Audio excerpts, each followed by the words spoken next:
everybody, this is Gabe. You probably recognize me from my 2 guitar tutorials that I've made so far, but I also do piano stuff. So let me start out with a tutorial on how to play Clocks by Coldplay. So let's start with the right hand.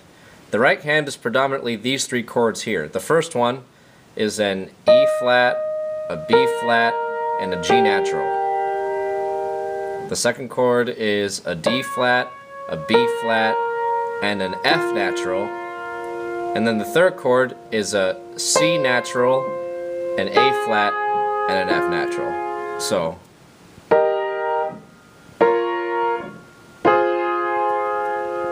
right there. And you play them in an arpeggio form, which means you don't play the whole chord at once. You play each individual note all the way through the whole chord. So the first one goes like this. So essentially what I did there is I did 2 and 2/3 arpeggios right there. Because it's each arpeggio, because each chord is 3 notes, 1/3, 2/3, 3/3, and that's a whole chord right there. So then you go through it completely twice. Then the second time through you just do the first 2 notes, and then you move down to the next chord.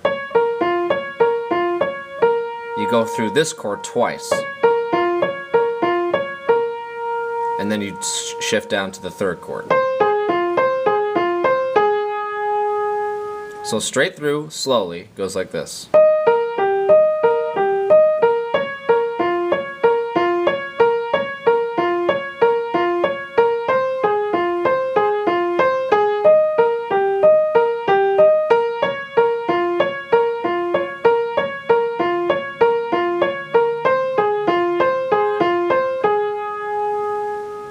That's how the intro sounds for the right hand. The left hand, it's the same exact notes, just played as chords. E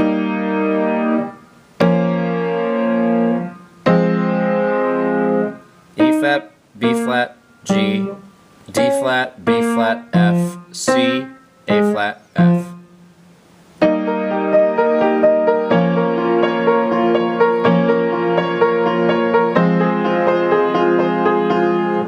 But then the second time through, when the drums and the bass guitar and the regular guitar comes in and everything picks up, instead of just doing the chords in the bass, you now pick one note and hit that for the duration of the arpeggio and shift it along with the right hand.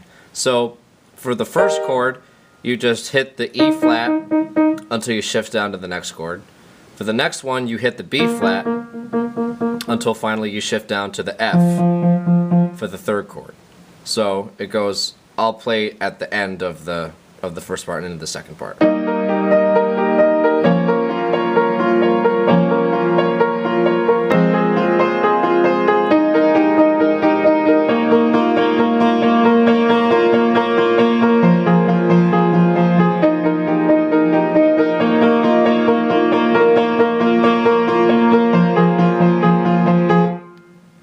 So that's the intro, and that's also how the chorus sounds. The verse is a little bit different.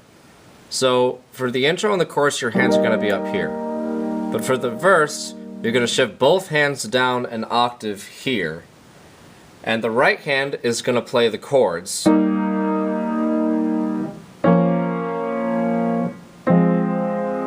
While the left hand just plays individual bass notes like you would for the second half of the intro.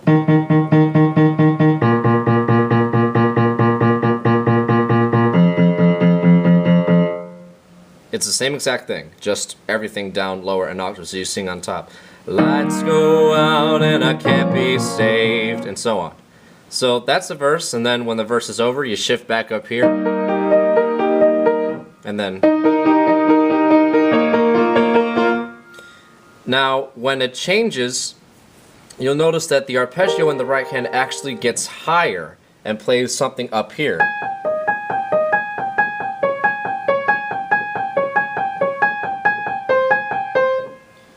So while this changes, the left hand stays exactly the same and just does this. And eventually we'll do like we've been doing. So then the right hand changes from this to this.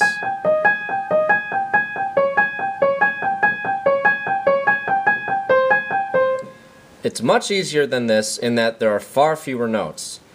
The first two notes up here, you'll notice stay consistent for the whole phrase.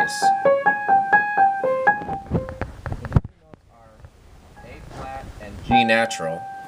And then the bottom three notes that change are the E flat, the D flat, and the C natural, which happen to be the three top notes for the chords here.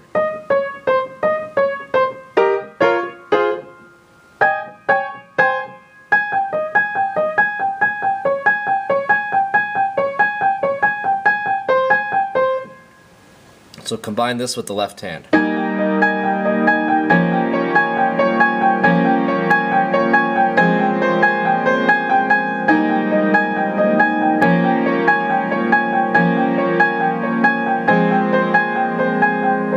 Did a little mistake there, sorry. It just and then starts over again. So it's not this.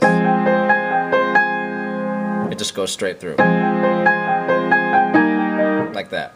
Sorry about that. So then when we get to the bridge, here's where we finally have something different. You got three different chords. F sharp major 7, D flat major, A flat major.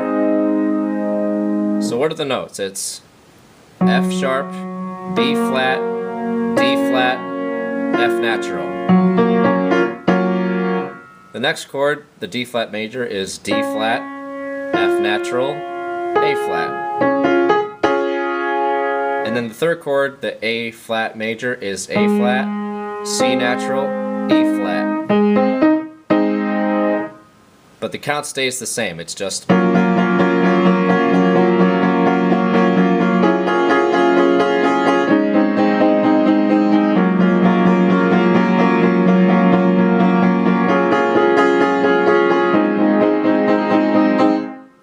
Now the bass is fairly simple. You just keep the beat with the right hand. It's the same exact thing. What's different about it is that the bass notes don't always coordinate with the chord that's playing up here. For instance, the root note for the F major 7 would be the F sharp down here. Notice it's the same note here. But halfway through this long measure for the 8 counts that you hold this chord, halfway through you change from a F sharp in the bass to from an F sharp in the bass to a D flat, which coincidentally is the root note for the next chord. So when it gets to this chord, you just keep it there, and then when it goes down to the A flat, you switch to the A flat. So what does that sound like? What am I talking about? Here it goes like this.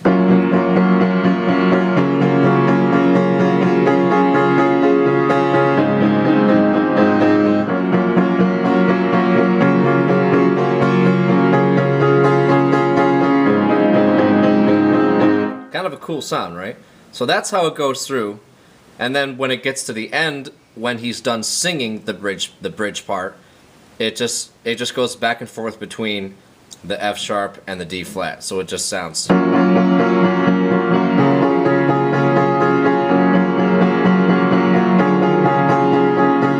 then goes right back to this.